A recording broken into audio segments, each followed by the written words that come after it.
नमस्कार मैडम। नमस्कार। सुनने में आ रहा है 17 मार्च को आपका कुछ कार्यक्रम है देहरादून में।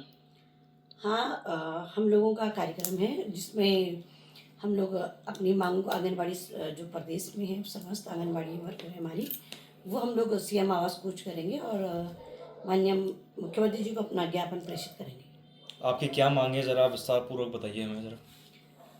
देखिए, मांग तो हमारी ज़्यादा नहीं है। हमारा केवल ज़्यादा का जो फोकस है हम लोगों का, जो परेशानी हम लोगों को मानदेय बढ़ोतरी को लेकर है। और हम लोग लगातार सीएम साहब से, अपनी सरकार से, अपने माननीय मंत्री जी से निवेदन करते आ रहे हैं कि हमारा मानदेय बढ़ाइए, क्योंकि इतने कम मानदेय में हम काम नहीं कर सकते। क्योंकि अभी जो इससे पहले हमारा जो धरना प्रदर्शन स्थगित किया गया था, उसमें एक कमेटी बनी थी जिसमें उन्होंने मानदेय बढ़ाने की बात करी थी। तो हमने उस बात समय में धरना स्थगित कर दिया था और अपनी बातों को लेकर हमने ये कहा था कि भाई हमारे मानदेय बढ़ा दिया जाए। हमको कम से कम न्यूनतम वेतन, एक मानदेय जो होता है वो दिया जाए, क्योंकि हम लोग बहुत कम मानदेय में काम करते हैं।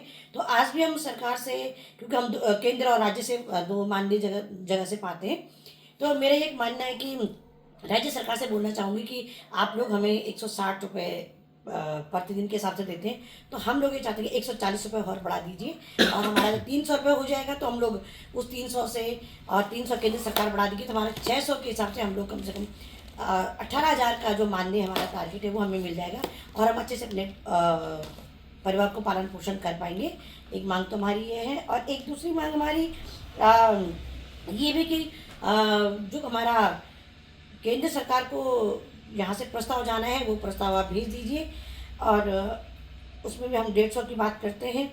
हमारी तीसरी मांग इसमें ये है कि हमारी जो सुपरवाइज़र बहनें हैं उनको आप लोग प्रतिवर्ष पद निकालिए सुपरवाइजर के, जिससे कि हमारी बहनें जो हमारे बीच से हैं वो एक सीनियरिटी के हिसाब से अपना प्रमोशन करें, अपना पदोन्नति करें और अपनी सेवा का जो बचा हुआ काल है वो अपने विभाग को दें। ये हमारी मांग है। और एक हमारी मांग है कि हमारी जो बहनें हैं, सहायिका बहनें, उन बहनों को हम ये बोलना चाहेंगे कि उन बहनों के लिए जैसे पदोन्नत होते हैं हमारे आंगनबाड़ी केंद्र खाली होने के बाद, सहायिका बहन को वहाँ पे उसी केंद्र के सहायिका को पहले प्राथमिकता मिलनी चाहिए। और जो शैक्षिक योग्यता के आधार पर जो उन्होंने मानक रखा हुआ है इंटर, तो उसी इंटर के मानक के हिसाब से उन लोगों को वहाँ पे कंपटीशन में रखा जाना चाहिए। ये हमारी मांग है। और हमारा जो सबसे बड़ी बात ये है आजकल जो चल रहा है फ़ोटो कैप्चरिंग का, तो आपको बता दूं कि फ़ोटो कैप्चरिंग एक ऐसा सरदर्द बन चुका है हमारे लिए कि जिस फ़ोटो कैप्चरिंग से समस्त उत्तराखंड की बहनें बहुत परेशान हैं। उसमें परेशानी सबसे पहले ये है कि जैसे सबसे पहले विभाग ने फ़ोन सही नहीं दे रखे हैं। हमारे बहुत सारे जो फ़ोन थे वो जमा हो चुके हैं और कुछ फ़ोन और कुछ बहनों के पास हमने ठीक ठाक करा के चला भी रही होंगी, लेकिन उनकी कैपेसिटी उतनी अच्छी नहीं है। तो उस कारण से हमारे जो फ़ोन हैं वो चल नहीं पा रहे और बहनें काम नहीं कर पा रही। दूसरी बात हमारी इसमें ये है कि फेस कैप्चरिंग, फ़ोन के अंदर फेस कैप्चरिंग कैसे होगी आप जान सकते हैं कि हमारा जो लाभार्थी वर्ग है, हमारा लाभार्थी वर्ग उसमें उनकी फ़ोटो खींचना बहुत अनिवार्य कर दिया गया है। लेकिन सबसे जो बड़ी दिक्कत है मैं बताना चाहूँगी वो है नेटवर्क की। और नेटवर्क जो हमारा आना है वो आएगा नेट से, जो नेट रिचार्ज होता है। तो सरकार पहले उनको 2200 देती थी, अब सरकार ने 2000 कर दी जाए। और वो अब ये बताइए कि 2000 में एक साल का नेट कौन दे रहा है? हमारा जो नेट वो पूरे दिन भर हमको नेट की ज़रूरत पड़ती है और हम उस नेट को कैसे चलाएंगे आप बताइए। तो अभी क्योंकि आपको वेतन कितना मिलता है, ये पूछने में सवाल आए थे काफ़ी कि ये आंगनबाड़ियों को वेतन कितना मिलता है पर माह। पहली बात तो हमें वेतन नहीं मिलता है, हमें मानदेय मिलता है। अच्छा, ये बातें आती है कि वेतन वेतन वेतन, हम तो इस बात को करते हैं कि वेतन भोगी हमें बनाइए और मानदेय का नाम हटाइए। हमारा एक स्लोगन भी बना हुआ है रैली के लिए। तो हमारी वेतन नहीं दिया जाता है, मानदेय दिया जाता है, वो भी मानदेय बहुत कम मात्रा में दिया जाता है। और उस कम मात्रा में हमें जो सबसे बड़ी दिक्कत आ रही फेस कैप्चरिंग नेटवर्क की, वो सबसे बड़ी दिक्कत। हम माननीय मुख्यमंत्री जी से, माननीय मंत्री जी से निवेदन करते हैं कि आप हमारा जो साल भर का नेट है वो आप अपने विभाग से ही भरवा दीजिए, हम काम कर लेंगे। हमें अच्छे फ़ोन प्रोवाइड करवा दीजिए, हम कर लेंगे, उसमें कोई दिक्कत नहीं है। और जैसे अभी बोला गया कि भाई इतना दबाव बनाया जाता है विभाग की तरफ से कि आपको देना ही देना है अभी, तो हम कहाँ से करें। दूसरी बात ये कि राशन जो आता है उसको फेस कैप्चरिंग के माध्यम से भरा जाना है, लेकिन उसमें क्या होता है कि जैसे हम लोग उसको भरते हैं तो उस लाभार्थी को वहाँ पे होना बहुत ज़रूरी है।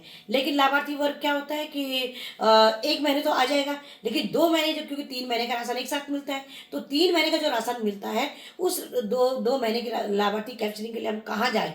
लाभार्थी वर्ग इस चीज़ के लिए बहुत सारे लाभार्थी वर्गों ने लिखित कर दिया है कि हमको ये नहीं चाहिए, और मेरे पास उसका प्रूफ भी है कि उन्होंने लिखा हुआ है कि हम लोग इस राशन को नहीं लेने सकते, क्योंकि 1 किलो के लिए हम लोग इतने अपने फ़ोटो कैप्चरिंग नहीं करवा सकते, नहीं आ सकते, और ये सब चीज़ों को आंगनबाड़ी वर्कर झेल रही है। तो इन मुद्दों को लेकर हम यहाँ पे आए हैं। अभी तो हम फिलहाल जो हमारा पोषण टैकर को लेकर हम चाहते हैं सरकार से हमारा मोबाइल हमें दिए जाए, और हमारे जो रिचार्ज का है वो पैसा हमें दिया जाए, और हमारा मानदेय बढ़ाया जाए। इन मांगों को लेकर हम अभी वहाँ पे चल रहे हैं। सुनने में एक और चीज़ आ रही है कि जैसे आप लोग के केंद्र हैं और केंद्रों में अगर किसी केंद्र में कम बच्चे हैं तो सरकार वहाँ की लिस्टें मांग रही है। क्या आपको इस बारे में जानकारी है? हाँ, सुनने में तो आया है कि सरकार द्वारा एक विभाग को एक आदेश हुआ है कि जिन केंद्रों में बच्चे कम हैं तो उन केंद्रों की लिस्टिंग करी जा रही है, और विभाग हमारा प्रोवाइड करवा रहा है उस चीज़ को। लेकिन ये हमारे थोड़ा मुझे भी संज्ञान में आया कि विभाग उन केंद्रों को क्या बोलना चाह रहा है, क्या करवाना चाह रहा है। शायद विभाग ये देखना चाह रहे होंगे कि जो अन्य काम दिए जाते थे तो वहाँ केंद्रों में उन लोगों से क्या काम लिया जा रहा है जहाँ बच्चे नहीं हैं। शायद मुझे ऐसा सुनने में आया है कि सरकार बोल रही है कि जिन केंद्रों में बच्चे नहीं हैं तो वहाँ की आंगनबाड़ी वर्कर क्या काम कर रही है। तो मैं सरकार को और अपने विभागीय मंत्रियों को और अपने विभाग के अधिकारियों को बताना चाहूँगी कि इस तरह के जो वाक़या सामने आते हैं, तो मैं सबसे पहले ये बोलना चाहूँगी कि ज़रूर आप इस बात को रखिए कि जिस केंद्र में बच्चे कम हैं तो आप उनको अदरवाइज़ काम दे सकते हैं। तो मैं सरकार से भी पूछना चाहूँगी कि केवल बच्चे कम होने से आंगनवाड़ी वर्कर का काम खत्म हो जाता है या वो रहता है? ये सवाल भी बनता है हमारे विभाग पे, क्योंकि लाभार्थी वर्ग में हमारे पास गर्भवती धात्री हो गया, किशोरियाँ हो गई, हमारे 3 से 6 के बच्चे हो गए, हमारे 7 माह से 3 वर्ष के बच्चे हो गए, सभी लोग लाभार्थी वर्ग आता है। और अगर ये लाभार्थी वर्ग नहीं है, मतलब जरूरी नहीं कि 3 से 6 के बच्चे ना हो, लेकिन 7 माह से 3 वर्ष के बच्चे हैं, गर्भवती हैं, धात्री हैं, किशोरी हैं, तो कहीं ना कहीं आंगनबाड़ी वर्कर के लिए हैं बच्चे। अगर ये आप उनको लाभार्थी वर्ग नहीं मानते हैं तो कोई बात नहीं।